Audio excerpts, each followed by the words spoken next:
Matthieu 1, verset 18 à 23 nous dit ceci. Voici de quelle manière arriva la naissance de Jésus-Christ. Marie, sa mère, ayant été fiancée à Joseph, se trouva enceinte par la vertu du Saint-Esprit avant qu'ils n'eussent habité ensemble. Joseph, son époux, qui était un homme de bien et qui ne voulait pas la diffamer, se proposa de rompre secrètement avec elle. Comme il y pensait, voici un ange du Seigneur lui apparut en songe et dit, « Joseph, fils de David, ne crains pas de prendre avec toi Marie, ta femme, car l'enfant qu'elle a conçu vient du Saint-Esprit. Elle enfantera un fils et tu lui donneras le nom de Jésus, celui qui sauvera son peuple de ses péchés. » Tout cela arriva afin que s'accomplisse ce que le Seigneur avait annoncé par le prophète. « Voici, la Vierge sera enceinte, elle enfantera un fils et on lui donnera le nom d'Emmanuel, ce qui signifie Dieu avec nous. » Comprenez ceci premièrement. Ça, c'est le message que l'ange Gabriel a donné à Joseph. Ce n'est pas le message que l'ange a donné à Marie. Vous allez remarquer que la manière dont l'ange Gabriel parle à Joseph est différente de la manière dont il parle à Marie. Lorsque l'ange se présente devant Joseph afin de lui parler du fils qui va naître, il donne le nom et il donne l'explication du nom, celui qui va sauver le peuple de son péché. C'est ça la définition du nom de Jésus. Jésus veut dire celui qui sauve le peuple de son péché ou de ses péchés. Quand tu dis Jésus, spirituellement, c'est celui qui sauve le peuple de ses péchés. Alléluia. Et donc, c'est dire celui qui me sauve de mes péchés. On ne peut pas parler de Jésus sans parler de salut. On ne peut parler de Jésus sans parler du péché. Et tu ne peux pas dire Jésus tout en demeurant dans la culpabilité de tes péchés parce que déjà le nom que tu cites démontre que Dieu veut te pardonner tes péchés. Jésus, sauveur du peuple. Jésus, celui qui me sauve de mes péchés. Ainsi, quand je suis face à la culpabilité, si je dis Jésus, je suis délivré de la culpabilité. Pourquoi? J'invoque le nom de celui qui est venu me sauver de mes péchés. Et pas seulement de mes péchés, des conséquences de mes péchés. Ainsi, le diable ne peut me toucher parce que j'ai péché. Lorsque j'ai cru en Jésus-Christ, le diable ne peut m'amener à vivre la conséquence de mes péchés. Pourquoi? J'ai Jésus, le sauveur du peuple de ses péchés. Alléluia. Mais il explique ce nom, Jésus-Christ, à Joseph. Et il lui explique, il lui dit, lorsque cet homme viendra, la prophétie qui parle de la Vierge qui sera enceinte va s'accomplir et on dira Emmanuel, ce qui signifie Dieu avec nous. Alléluia. Il dit, ce Jésus sera aussi Emmanuel, Dieu avec nous. C'est-à-dire, Jésus est Dieu. Ça, je n'ai pas dit au premier culte, mais je sens que je dois le dire au deuxième culte. Jésus est Dieu. Mais il n'est pas le Père.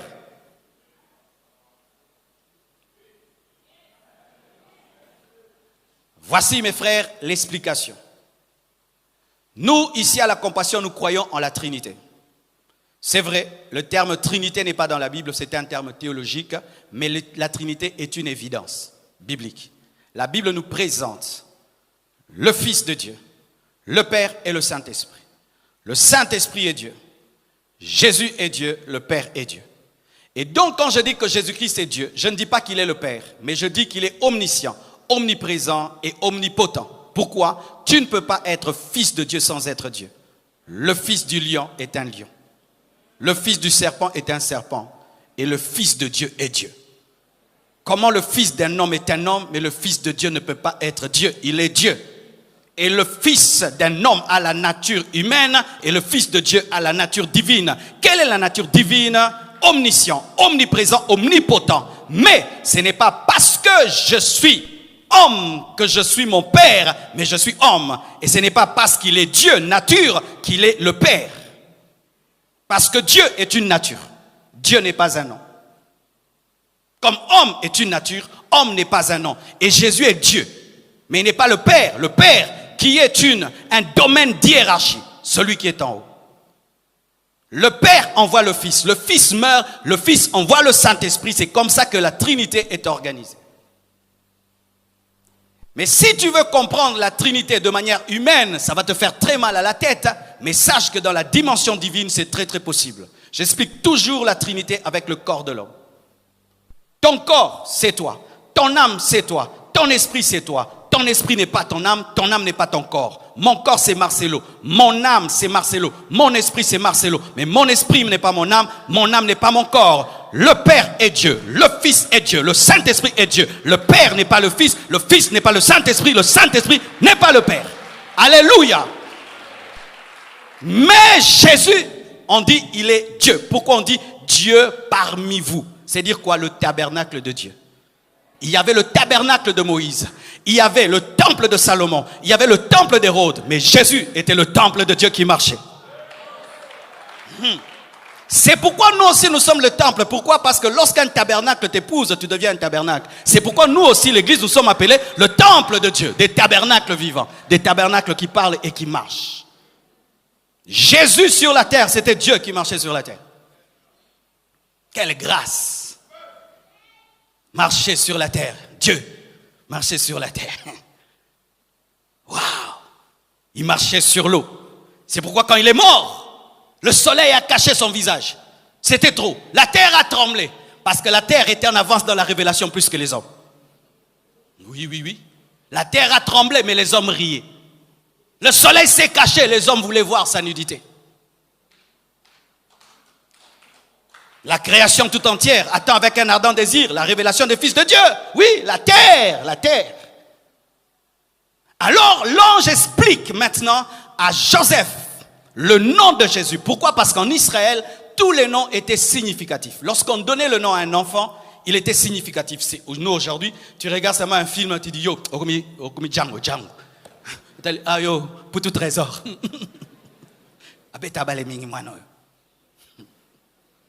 Mais en Israël, ce n'était pas le cas. Lorsqu'on donnait le nom à un enfant, il y avait toujours une signification qui révélait sa mission, qui révélait son caractère, qui révélait son essence, qui révélait même le travail qu'il fait ou il fera, qui révélait un changement, une transformation dans sa vie.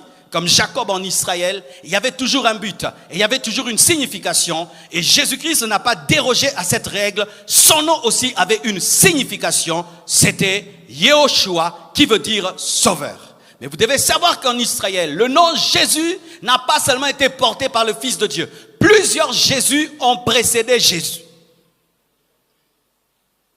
C'est comme chez les Balouba, Kabamba, c'est un nom commun, n'est-ce pas? Mais il y a Kabamba qui est ministre, il y a Kabamba qui est professeur, il y a Kabamba qui est footballeur, comme il y a eu des Jésus.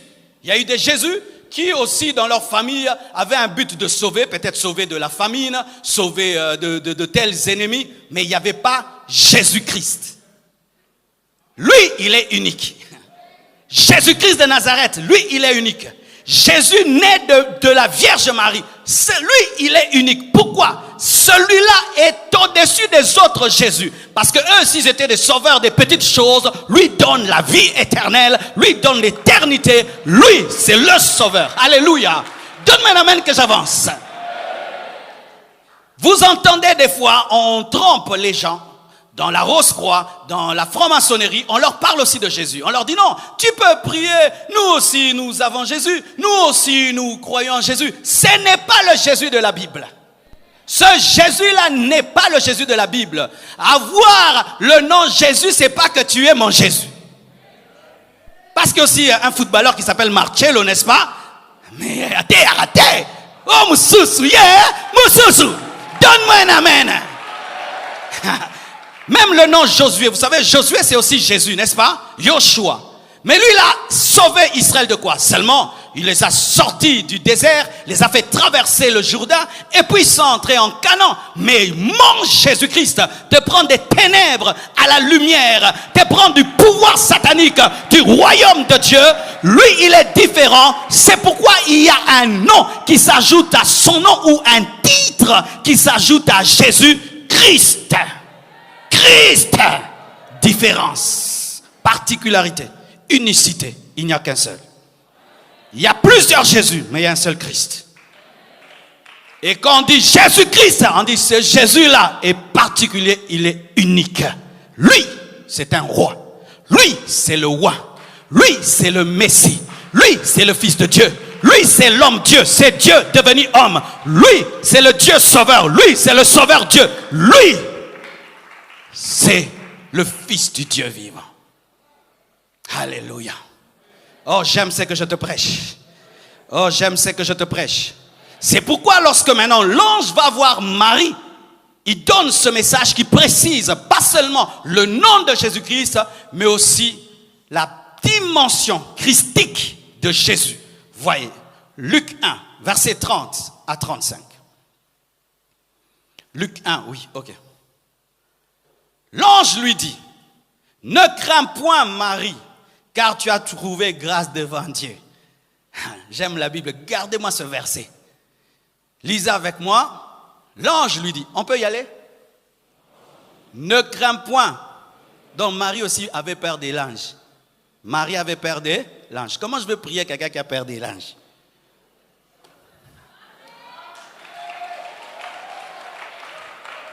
Comment je vais adorer quelqu'un qui a peur d'un serviteur? Un serviteur apparaît à Marie. Marie a peur, il faut qu'on la maîtrise. Maintenant, toi, tu passes toute ta vie. Maman, maman, maman, maman bangaka. Maman. C'est écrit, non? Remettez-moi le verset. L'ange la calme, n'aie pas peur, maman.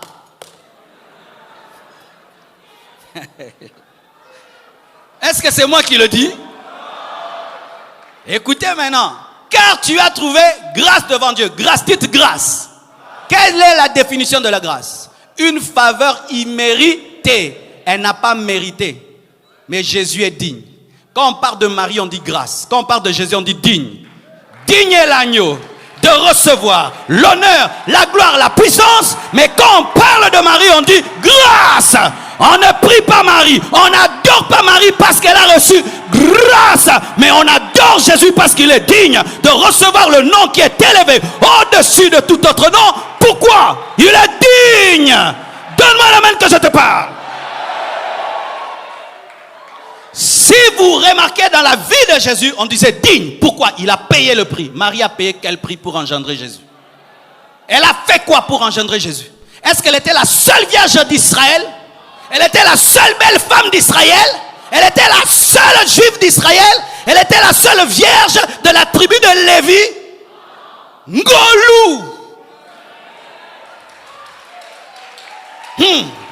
C'est pourquoi lorsque la prophétie est donnée par Ésaïe disant qu'une vierge va enfanter, on n'avait pas cité le nom de Marie. C'était une prophétie qui cherchait une vierge.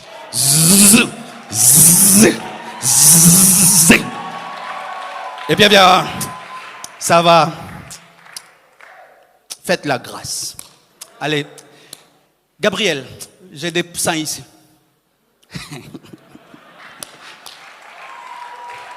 Et maintenant, vous commencez à adorer quelqu'un qui a eu peur et qui a trouvé grâce. Arrêtez de prier Marie.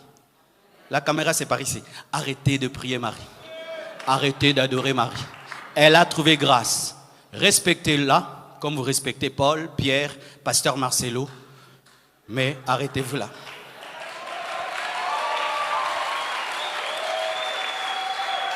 C'est écrit dans la Bible. Elle a trouvé grâce. Évoluons. Car tu as trouvé grâce devant Dieu. Et voici, tu deviendras enceinte. Et tu enfanteras un fils. Et tu lui donneras le nom de Jésus. Mais tu vois, à elle, on ne dit pas, il sauvera le peuple du péché. On n'explique pas le nom de Jésus parce que l'explication était donnée au mari. C'est pourquoi dans le couple, il faut s'entendre. Parce qu'il y a des explications. Le mari a la révélation du nom de Jésus. Toi, tu as la révélation de Christ. Quand vous fusionnez, il y a Jésus-Christ. C'est-à-dire que Joseph ne connaît pas tout, Marie ne connaît pas tout. Dieu donne une partie à la femme, une autre partie à l'homme. Mais il suppose que vous deux, vous allez élever ensemble l'enfant et il sera Jésus-Christ. Et là, l'ange ne lui dit pas, c'est lui qui sauvera le peuple du péché. Il ne dit pas parce que déjà, Joseph avait le message. Il dit maintenant, il sera grand. Ça, il n'a pas dit à Joseph. Il sera grand et sera appelé fils du Très-Haut. Ça, c'est la dimension de Christ. Et le Seigneur Dieu lui donnera le trône de David, son père, un roi, Christ. Il régnera sur la maison de Jacob éternellement, Christ. Et son règne n'aura point de fin, Christ. Marie dit à l'ange encore, comment cela se fera-t-il? Toi, tu pries quelqu'un qui pose la question, comment cela se fera-t-il?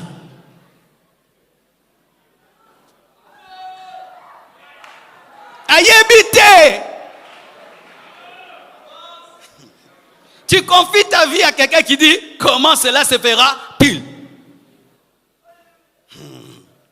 Et maintenant on lui dit, puisque je ne connais point d'homme, l'ange lui répondit, le Saint-Esprit viendra sur toi. Et la puissance du Très-Haut, ce n'est pas tu seras la plus sainte de tous, la plus pure de tous. Le Saint-Esprit va faire ce travail.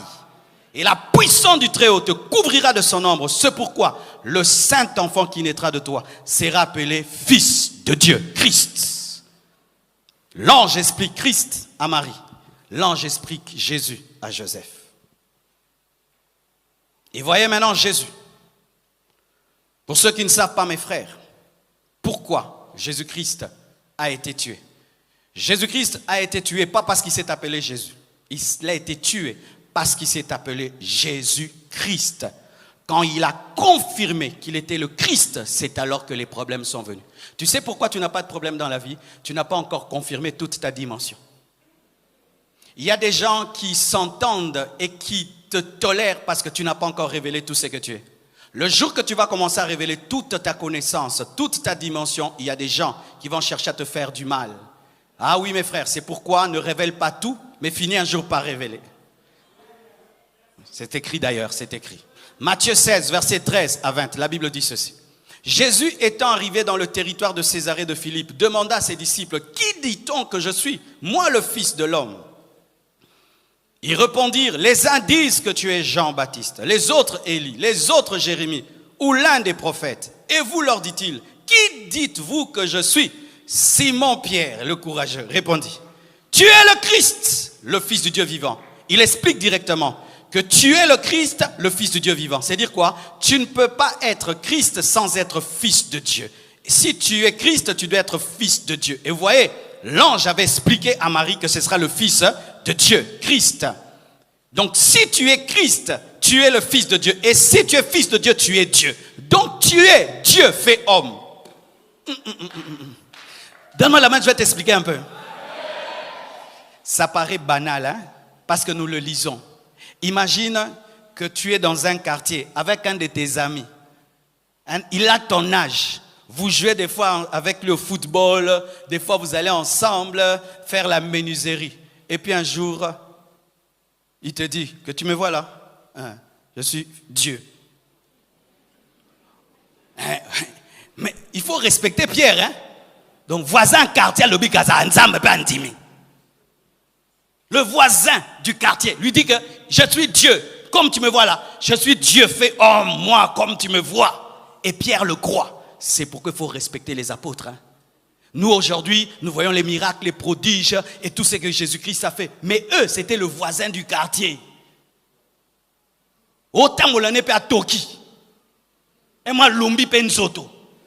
Mais oui, non, ils marchaient à pied avec Jésus. Ils l'ont vu avoir faim. Ils l'ont vu dormir. Mais il dit, cet homme qui dort des fois, cet homme qui des fois a faim, cet homme est le Fils de Dieu, il est Dieu. Et Jésus dit, ce n'est pas la chair, ni les sangs qui t'ont révélé ces choses, mais c'est mon Père, car tu ne peux comprendre Christ sans que le Saint-Esprit te le révèle. Jamais, mon frère, tu peux aller étudier la théologie comme tu veux. Pour comprendre Christ, il faut le Saint-Esprit. Oh oui, le Saint-Esprit, pour que tu croies qu'un homme est Dieu. Mutunzambe. Vous savez qui nous rassemble ici? C'est un homme qui est Dieu, un Dieu qui est homme. Pour croire ça, c'est dur, hein? Vous savez que c'est dur? Oh, c'est très dur. C'est pourquoi les Juifs n'ont jamais cru en Jésus. C'est parce qu'il est venu comme Fils de l'homme. Ils ont voulu qu'il vienne comme Fils de Dieu, alors que dans la parenthèse de la grâce, il devait venir comme un homme pour sauver les hommes, car pour sauver les hommes, tu dois être un homme. Ça, ils n'avaient pas compris, ils l'ont rejeté, alors qu'il était venu pour eux.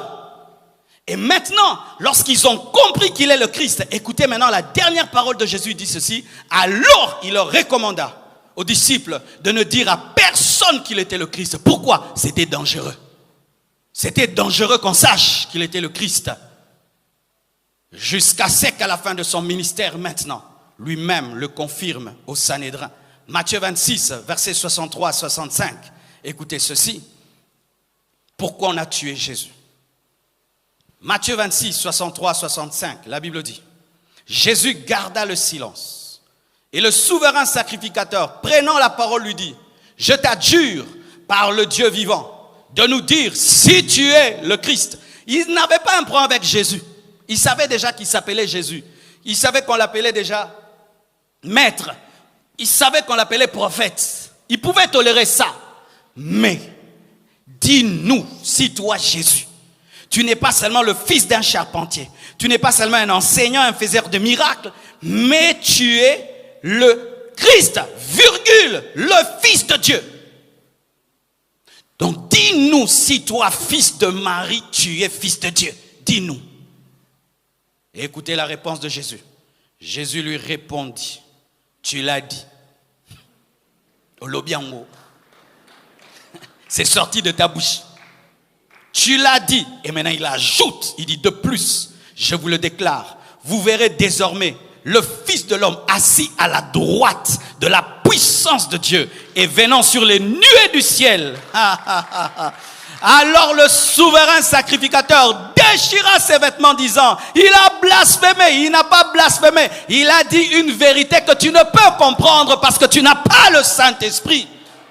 Et maintenant il dit, qu'avons-nous encore besoin de témoins? Voici, vous venez d'entendre son blasphème. Que vous ensemble, ils répondirent, il mérite la mort. C'est pourquoi on a tué. On a tué Jésus parce qu'il avait dit qu'il était le Christ. Jésus est mort parce qu'il a dit qu'il était le Christ. Mais il y a beaucoup de chrétiens qui ne le comprennent pas. Et maintenant, mes frères, après avoir compris tout cela, quand tu dis Jésus-Christ, qu'est-ce que tu dois dire? Et qu'est-ce que tu dois comprendre? Lorsque vous mettez ensemble toutes ces définitions qui sont sorties au travers des versets, voici ce qu'il faut dire. Jésus, donc, sauveur. Alléluia. Christ, en grec, Christos, qui veut dire le roi. En hébreu, Mashiach, qui veut dire aussi le roi ou le Messie. C'est-à-dire le sauveur Messie. Ça veut dire le sauveur roi. Parce que lorsque les mages ont vu l'étoile de Jésus, ils ont dit, nous avons vu l'étoile du roi. Mais lorsqu'ils sont allés voir Pilate, Pilate a dit, je veux voir où naîtra le Christ. Les mages appellent Jésus roi, Pilate l'appelle Christ parce que Christ c'est le roi. Donc le sauveur roi. Le sauveur Messie, le sauveur roi, le sauveur roi des rois, c'est-à-dire l'homme Dieu, le Dieu homme. Donne-moi l'amen. Donne-moi l'amen. Et pourquoi maintenant le nom de Jésus-Christ est élevé au-dessus de tout autre nom? C'est parce que le nom de Jésus-Christ appartient à la personne, à l'esprit qui a accepté le plus grand sacrifice dans tout l'univers. Dans le monde des esprits, la puissance est par le sacrifice. N'est-ce pas que vous dites, cet homme a beaucoup de fétiches, il a tué 1000 personnes. Cet homme a beaucoup de fétiches, il a tué 40 000 personnes. Cet homme a beaucoup de fétiches, il mange les gens. Mais Jésus a reçu le nom qui est le plus puissant et le plus élevé dans toute la spiritualité, dans tous les royaumes des esprits. Pourquoi? Il est celui qui a accepté le plus grand sacrifice. Je t'explique. Tous les sacrifices qui sont faits par les hommes sont des sacrifices des hommes faits sur la terre. C'est un homme qui vit sur la terre et qui fait un sacrifice sur la terre. Mais Jésus, c'est pas ça. C'est Dieu qui est descendu. Déjà, descendre, c'est un sacrifice. Toi, quand tu es sur la terre, tu fais des sacrifices, tu descends nulle part. Mais lui, le fait seulement de devenir chair, et la parole devint chair. Il entre dans le ventre de Marie. 9 mois, sacrifice. Il marche sur la terre pendant 33 ans, sacrifice. Il accepte de mourir. Mourir pour l'homme, c'est naturel. Parce qu'il est dit à l'homme, tu es poussière, tu retournes à la poussière. Mais on n'a jamais dit à Dieu, tu es poussière, tu retournes à la poussière. Quand un homme meurt, il fait un sacrifice, Lumumba fait un sacrifice et tout le reste, c'est normal parce que c'est un homme qui meurt. Mais Dieu ne peut pas mourir parce qu'il est éternel. Alors il opère dans la dimension des humains alors qu'il est Dieu. Sacrifice, il meurt. Et qu'est-ce qu'il fait? Il fait 3 jours sous la terre, dans les séjours de mort. Il quitte le ciel, il descend sur la terre, sacrifice, et il descend encore en profondeur. Pire sacrifice.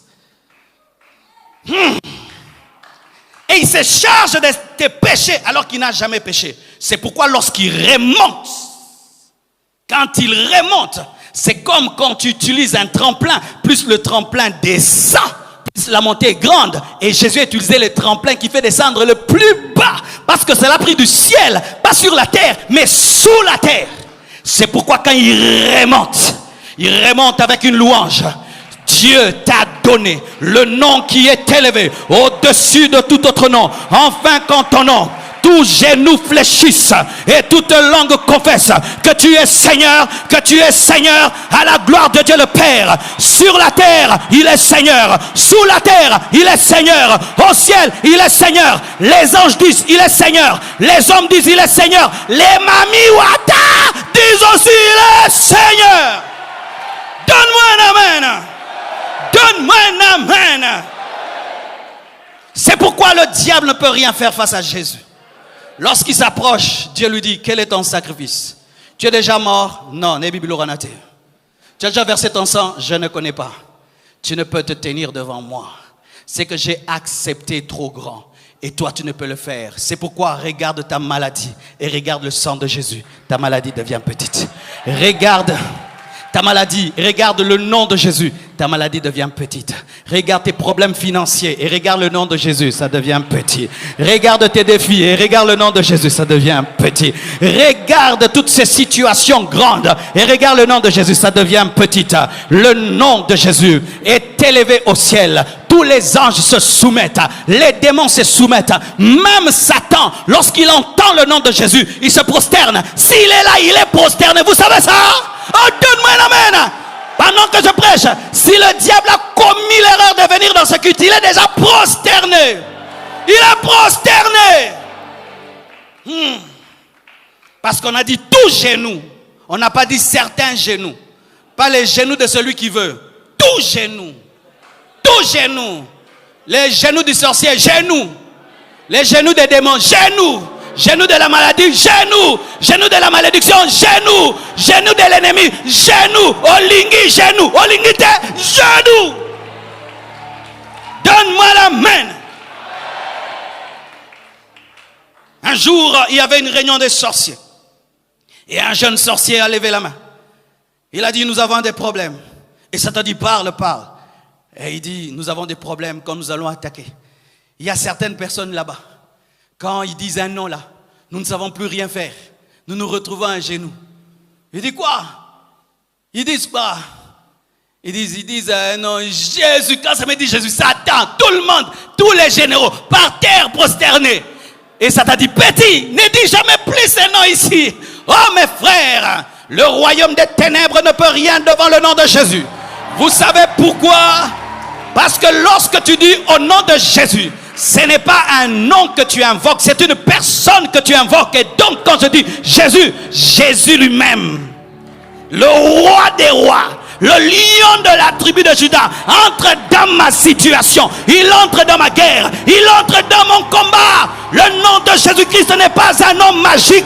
Le nom de Jésus, c'est la personne du Fils de Dieu. Oh, donne-moi un amen. Alléluia. Si mon fils dit Marcelo, qu'est-ce que je fais? Je viens. S'il dit papa, qu'est-ce que je fais? Je viens. Je viens. S'il cite mon nom, je viens. Si je dis Jésus, il vient. S'il dit papa qui est mon titre, je viens. S'il dit Marcelo, je viens. Jésus, c'est son nom. Christ, c'est son titre. Papa, je viens. Marcelo, je viens. Jésus, il vient. Christ, il vient. Jésus-Christ, il vient. Papa Marcelo, il vient aussi. Jésus-Christ. Non, Jésus. Christ. Son titre de roi, de Messie. Alors certains, ils disent seulement Jésus. Si tu dis Jésus, en croyant qu'il n'est pas seulement Jésus, il est le Christ, Christ va agir aussi. Et si tu dis Jésus-Christ, c'est bien. Mais le souci de Dieu, c'est que tu crois que celui qui est venu sur la terre n'était pas qu'un prophète. C'était le Fils de Dieu en personne. C'était la parole faite chair.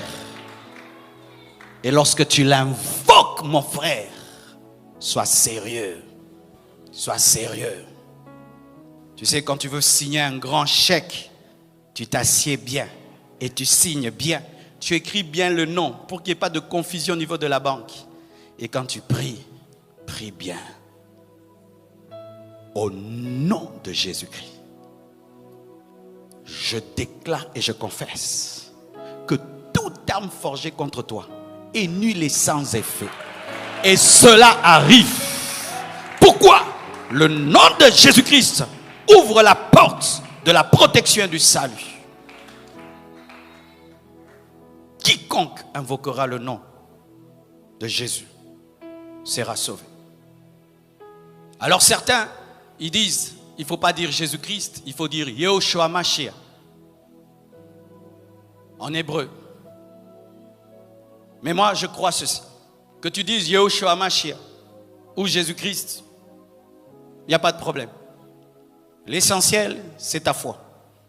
Parce que la foi n'est pas en hébreu, n'est pas en grec, n'est pas en lingala. La foi, c'est la foi. Il y a des gens qui ne comprendront jamais l'hébreu. Alors on ne va pas dire si tu ne connais pas l'hébreu, jamais tu ne seras sauvé. Parce que Christ a dit, les Juifs et les Grecs doivent invoquer. Les Juifs disent Yehoshua Mashiach. Mais les Grecs, ils invoquent en grec Christos. Le français, Christ. Lingala, Kilisto. Kiswahili, Yesu Mwenyezi. Que tu m'appelles Marcelo, Marcello ou Marcelo. Si c'est moi, je viens. Je n'ai pas besoin de ton français, j'ai besoin de ta connaissance. Tu parles de qui? C'est de moi, je viens. N'est-ce pas que nos enfants, des fois, nous appelaient pas bien quand ils étaient petits?